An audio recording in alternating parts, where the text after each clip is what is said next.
বন্ধু চলে এসেছি নতুন একটা ভিডিও নিয়ে মুভি রিভিউ বস চ্যানেলে। তো আজকে একটা মুভি রিভিউ করব যেটা হচ্ছে এই সপ্তাহে বেরিয়েছে এবং মানে হলে বেরিয়েছে এবং মোস্ট আন্ডাররেটেড মুভি, ঠিক আছে, রাও বাহাদুর, সত্যদেব অভিনীত।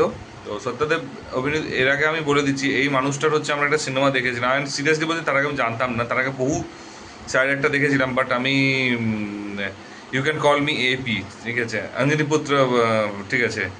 তো ওই জিনিসটা এবং হচ্ছে যে লিখেছিলেন সেটা হচ্ছে রাম সেতুতে, এবং রাম সেতুতে ও আসার পর তার আগে পর্যন্ত বিশ্বাস করো মুভিটাতে সেইভাবে ইন্টারেস্ট ছিল না, সেইভাবে হচ্ছে মানে ওই মানে কী বলবো পুশ হচ্ছিল না। বাট ওই ওই এপি সিন আসার পর থেকে কিন্তু মুভিটার আলাদা লেভেলের একটা ক্রেজ এবং আলাদা লেভেলের একটা মানে মানে কী বলবো মানে আলাদা লেভেল একটা বানানো হয়েছিল, ঠিক আছে। সেই মুভিটার জন্য সেই মুভি এপি, সেই মুভির মেন লিড হিরো। আর কীরকম লেগেছে মুভিটা, আমি তোমাকে একটা সিরিয়াসলি, তুমি যদি সাইকোলজিক্যাল থ্রিলার দেখতে চাও, ঠিক আছে, অ্যান্ড মানে কী বলবো মানে মানে তোমার এনভায়রনমেন্ট রয়েছে তোমার ভূত বাংলা বা রাজা সাহেবের কনসেপ্টে, ঠিক আছে, এনভায়রনমেন্ট বা যে ভিজুয়ালস রয়েছে, ঠিক আছে, তাহলে আমি পার্সোনালি বলবো যে মানে ওরকম ওটার তারকা রয়েছে এবং তার সাথে হচ্ছে প্রপার সাইকোলজিক্যাল থ্রিলার। যদি দেখতে চাও তাহলে মুভিটা অবশ্যই দেখো এবং মাস্ট ওয়াচ মুভি, এবং এই বছরও one of the most underrated movie হতে চলেছে। আমি জানি যে সিনেমাটা হচ্ছে হলে ফ্লপ যাবে, এটাও আমি তোমাকে বলে দিচ্ছি, বাট যখন হচ্ছে ওটিটিতে আসবে তখন তো বললো ভাই মাস্টার পিস। আর এটা আমাদের মানুষের প্রবলেম, ঠিক আছে, কাল ক্লাসিক আমাদের প্রবলেম কী বলতো, ব্যাপারটা হচ্ছে যখন হলে থাকে তখন দেখি না, তারপর যখন ওটিটিতে চলে আসে তখন বলি ভাই মুভিটা মিস করলাম। আর এইভাবেই ভালো ভালো মুভি হচ্ছে রিলিজ, মানে এইভাবেই মানে প্রত্যেকবার প্রবলেমটা হয়, ভালো ভালো মুভি হচ্ছে যখন বক্স অফিস কামাতে পারে না তখন তারা কী করে, মেকার্সরা আস্তে আস্তে ওটিতে নিয়ে চলে আসে, এবং এতে কী হচ্ছে যে এবং তারপরে আবার আমরা চিৎকার করে বেড়াই যে আমাদের ভালো কন্টেন্ট দেয়নি, আমাদেরকে ভালো ভালো সিনেমা হয় দেয়নি, আমাদেরকে এই ভুলভাল সিনেমা বেরিয়ে যাচ্ছে। এটা একদম জেনুইন সত্যি কথা বলছি, ভালো মুভি হলে রিলিজ হচ্ছে ফ্লপ যায় এবং খারাপ মুভি মিডিয়াম মুভি হচ্ছে ব্লকবাস্টার হয়ে যায়। তো এটা হচ্ছে সবচেয়ে বড় জিনিস। আর এরপর নেক্সট যে মুভিটার নিয়ে আমি এবারে মানে এই মুভিটার এবারে স্টোরিটা নিয়ে বলি, স্টোরিটা এত মানে তুমি যদি স্টোরিটা বলে না তুমি বলে হ্যাঁ পাগলের মতো, ঠিক আছে। তার আগে আমি একটা জিনিস বলে, ট্রেলারে যদি তুমি দেখে দেখো, আমি তোমাকে বলেছিলাম ট্রেলার টাইম যে মুভিটা পুরো কনফিউজড। আমি ট্রেলারে আইদার স্টোরি খুব হাই লেভেলের স্টোরি আছে, নাহলে কোনো স্টোরি লেভেলটাই নেই, ঠিক আছে। অ্যান্ড সিরিয়াসলি বলতে তুমি ট্রেলার দেখে কিছু বুঝতে পারবে না, মেকার্সটা পুরোপুরি হাইড করেছে। অ্যান্ড সিরিয়াসলি বলতে 20 to 25% ও শুধু প্লটটাকে দেখিয়েছে, বাকি স্টোরির আগু পিছু কিচ্ছু যায় না। এবং আমি যদি এখানে স্টোরিটা তোমাকে বলেও দিই তাও হচ্ছে তোমাকে বলে দিই twist and twist, twist and twist আছে, ঠিক আছে, অ্যান্ড তোমাকে মাথা ঘুরিয়ে দেবে যতক্ষণ না ক্লাইম্যাক্স সিনে তুমি পৌঁছাচ্ছ।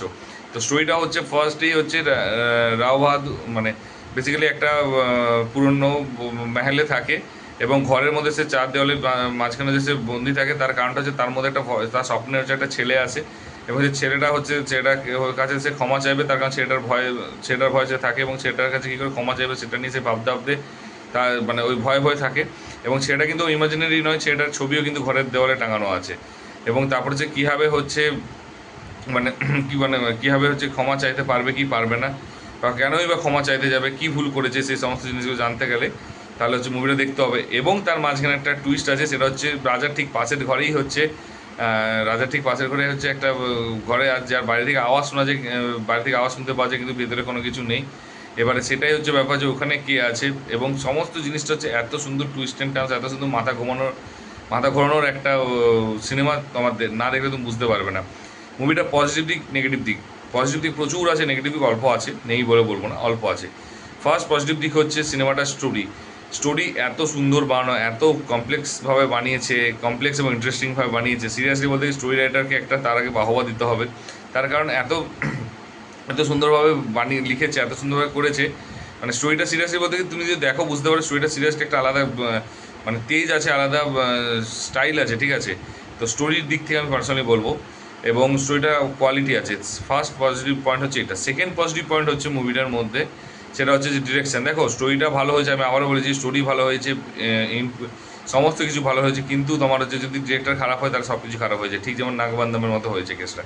কিন্তু এখানে কিন্তু সেটা হতে দেয়নি, সে কিন্তু প্রত্যেকটা স্টোরির প্রত্যেকটা মোমেন্টকে হচ্ছে এত সুন্দর বা টাইটভাবে প্লটগুলোকে সাজিয়েছে, এবং তারপর সাব প্লটগুলোকে মাঝখানে ঢুকিয়েছে, এবং ওই মানে প্রত্যেকটা জিনিসকে এত সুন্দর দুটো তিনটে ওয়েতে দেখাচ্ছে, অ্যান্ড মানে টেন্স বিল্ডিং করতে পেরেছে। তার জন্য আমি সিরিয়াসলি ডিরেক্টরকে অবশ্যই হচ্ছে একটা মানে ডেফিনেট ডিরেক্টরের একটা কোয়ালিটি আছে, এবং ওর ভিশনটা দেখতে বোঝা যাচ্ছে যে ও ভিশন অনেক ভেবে চিন্তে ভিশন এবং অনেক চিন্তা ভাবনা করে এগুলো করেছে, এবং সিরিয়াসলি বলতে গিয়ে এটাকে অ্যাপ্রিসিয়েট করতে হবে এবং অ্যাপ্রিসিয়েবল এটা।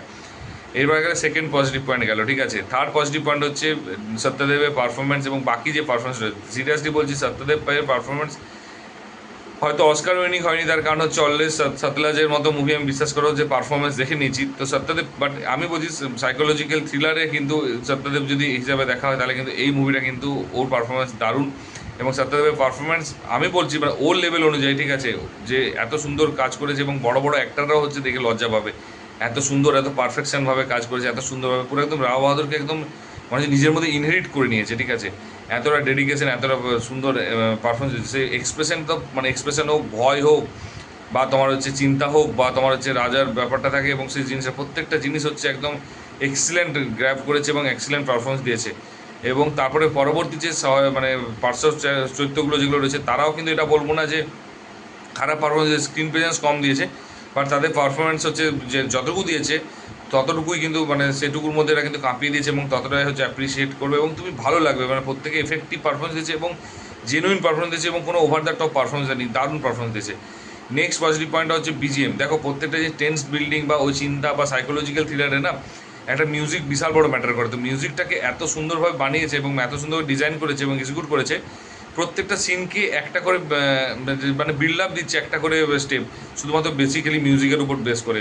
মিউজিকটা একটা এর কোর ছিল এবং সেটাকে কিন্তু ও হচ্ছে পারফরমেন্স দিয়েছে এবং সেটাকে ওভারকাম করতে সাহায্য করেছে।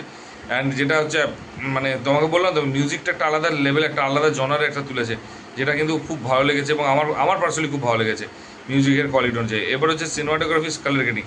দেখো যে আমি আগে একটা কথা বলে দিই, সিনেমার বাজেট যেহেতু খুব হাইফাই নয়, তুমি যদি এক্সপেক্ট করো বিশাল বড় ভিএফএক্স সিজিআই রয়েছে, না না, ডেফিনেটলি ওই লেভেলে ভিএফএক্স সিজিআই তোমাকে দেবে না। বাট এটার কিন্তু ভিএফএক্স সিজিআই না দিয়েও কিন্তু তোমাকে আমি বলে দিতে পারি এত সুন্দর সিনেমাটোগ্রাফি, কালার গ্রেডিং এবং ওই মোমেন্টগুলোকে মানে ক্রিয়েট করেছে, ওই টেন্সটাকে বিল্ডিং করেছে, ওই চিন্তাভাবনাটাকে মানে বিল্ড আপ দিয়েছে, এটা কিন্তু সিরিয়াসলি বলতে খুবই দারুণ লেগেছে, ঠিক আছে। অ্যান্ড বললাম না যে তুমি যদি বলো ওই এক্সপেকটেশন, না না, ডেফিনেটলি কিছু কিছু জায়গায় তোমার মনে হবে যে ফ্ল থাকবে, যে দেখতে পাবে যে আচ্ছা এটা মনে হচ্ছে পুরো এইটি করে গ্রিন স্ক্রিনের পিছনে করেছে। বাট আমাকে আমি একটা কথা বলছি যে যদি তুমি ওভারঅল দেখো না, তাহলে তোমাকে কিন্তু এটা ভালো লাগতে বাধ্য হবে এবং সিরিয়াসলি বলছি খুব সুন্দর লেগেছে। এবং নেক্সট যেটা পজিটিভ পয়েন্ট হচ্ছে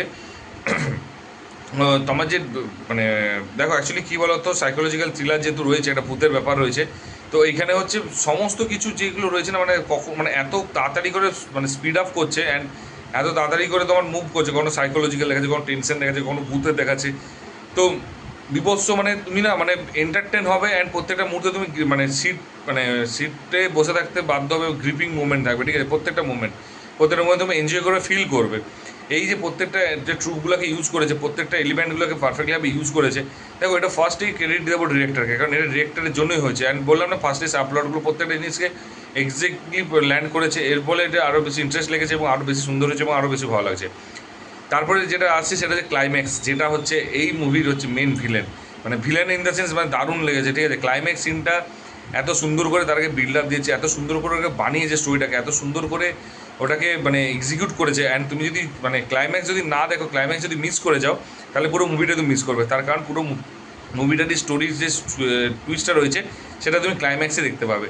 তো ক্লাইম্যাক্স সিনটা আলাদা করে একটা ডিজাইন করেছে, ক্লাইম্যাক্স সিনটা আলাদা করে একটা পয়েন্ট ডিজার্ভ করে, যদি তুমি মানে আউট অফ 5-এর মধ্যে 4.5 তো আলাদা করে 1 পয়েন্ট ক্লাইম্যাক্স সিনটার জন্য স্পেশালি ডিজার্ভ করে।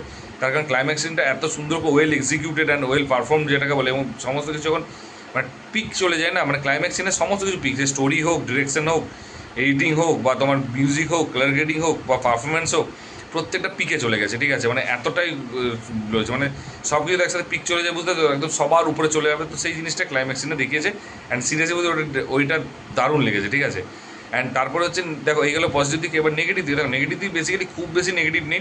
নেগেটিভ আমার যেটা লেগেছে, এডিটিংয়ে শার্প এডিটিং করতে পারতো, মিনিমাম 10-12 মিনিট কিন্তু সিনেমাটার লেন্থ কমাতে পারতো, তাহলে হয়তো আরও বেটার হতো। মানে আমি আবারও বলছি, হয়তো কিছু কিছু জায়গায় একটু আধটু ফ্ল লেগেছে, সেই জিনিসটা আমার ফ্লটা আরও বেশি মানে ফ্ললেস হয়ে যেত, ঠিক আছে। তো ও এবং কাল্ট ক্লাসিক মুভি হতো, ঠিক আছে, ক্লাসিক সাইকোলজিক্যাল থ্রিলার হতে পারতো, বাট সেটা একটা মিসিং আছে ওই শুধুমাত্র কিছু শার্প এডিটিংয়ের ভুলের জন্য। কিছু কিছু জায়গায় এডিটিং এটা করতে পারতো, কিছু কিছু জায়গায় টাইম ল্যাপসে তাড়াতাড়ি করে ফাস্ট ফরওয়ার্ড করতে পারতো, সেই জিনিসগুলো হচ্ছে অ্যাকচুয়ালি এটার একটা আমি পার্সোনালি বলবো এটার এখানে একটা একটু যদি একটু নজর দিত তাহলেই হতো। এটা হলো ফার্স্ট নেগেটিভ দিক। সেকেন্ড নেগেটিভ দিক হচ্ছে সাইকোলজিক্যাল থ্রিলার ডেফিনেটলি বুঝতে পারছি, বাট যখন তুমি সাইড অ্যাক্টারদেরকে না তুমি স্ক্রিন প্রেজেন্স দাও নি, আর সাইড অ্যাক্টারকে দিয়েও কিন্তু ডিরেক্টর একটু ছোট্ট করে খেলতে পারতো, কারণ আরও কনফিউজিং করতে মানে ক্রিয়েট করতে পারতো, তাদের পারফরমেন্সটা দিয়ে একটু হচ্ছে আর একটু মানে কী বলবো, আর একটু হচ্ছে মানে কমপ্লেক্স বানাতে পারতো, ঠিক আছে, আরও বেশি ইন্টারেস্টিং বানাতে পারতো। তো যেটা আমার মনে হচ্ছে সাইড ক্যারেক্টারগুলোকে ঠিকঠাক করে ইউটিলাইজ করতে পারেনি, আর যেটার জন্য আমার মনে হয়েছে কিছুটা বললাম না যে ওই যে যদি তুমি বলো না যে ওই বেস্ট, আরে অলমোস্ট ভালো দারুণ পরীক্ষা হতো যদি এই জিনিসটা যদি ঠিক থাকতো, বা এই এটা যদি কমন পড়ে যেত। তো সেরকম ব্যাপার না, অলমোস্ট পারফেক্ট ছিল মুভিটা। শুধুমাত্র ছোটো ছোটো দুটো হচ্ছে একদম ছোটো, এগুলো ওয়েটেজ খুব বেশি না, বাট তাও বলে ছোটো ছোটো দুটো মিস্টেকের জন্য, মানে I am telling you that this is a silly mistake, ঠিক আছে, সিলি মিস্টেকের জন্য হয়েছে। তো এই জিনিসটা মিসিং গেছে, এবং যেটা আমার মনে হচ্ছে যে যদি একটু বেটারভাবে মানে ডিরেক্টর একটু দিয়ে এটা একটু খরচ রাখতো, বা স্টোরিটা যদি হয়তো স্ক্রিন প্লে দিত, আমার মনে হয় বেটার হতো। যদি অলরেডি তোমরা দেখে থাকো কীরকম লেগেছে অবশ্যই কমেন্ট করে জানিও। যদি না দেখে থাকো আমি একটাই কথা বলবো যে ভাই মুভিটা দেখে এসো, মুভিটা দেখে এসো, বন্ধু মুভিটা দেখে এসো। তার কারণটা হচ্ছে যে এটা যখন হলে থেকে যখন ওটিটিতে আসবে তখন হলে কাল্ট ক্লাসিক, অ্যান্ড সিরিয়াসলি বুঝি যখন হলে ফ্লপ যাবে তখন তখন প্রডিউসারদেরও মনে হবে যে ভাই কিসের জন্য এত কোয়ালিটি লেভেলে মুভি বানিয়েছি, যদি আমি ফ্লপই মুভিটা দেবো। তো ব্যাপারটা হচ্ছে এইসব মুভিকে সাপোর্ট করো, তবেই না প্রডিউসারদের হচ্ছে একটা ইন্টারেস্ট রাখবে যে হ্যাঁ এবারে মুভিটা ভালো করে হচ্ছে, আরও পরে ভালো মুভি বানাবো। তো প্রডিউসারদেরকে সেইটুকু ক্ষমতা এবং সেইটুকু সাপোর্টটা দিও মুভিটা হলে দেখতে গিয়ে। এবং আমি বলছি রিগ্রেট ফিল করবে না, এটুকু যদি ডাউট থাকে দেখবে কি দেখবে না, বন্ধুদেরকে একটা কথা বলবো, ভিডিওটা শেয়ার করো, ভিডিওটা যদি বুঝতে পারো দেখো, তারপর ডিসাইড করো দেখতে যাবে কি যাবে না।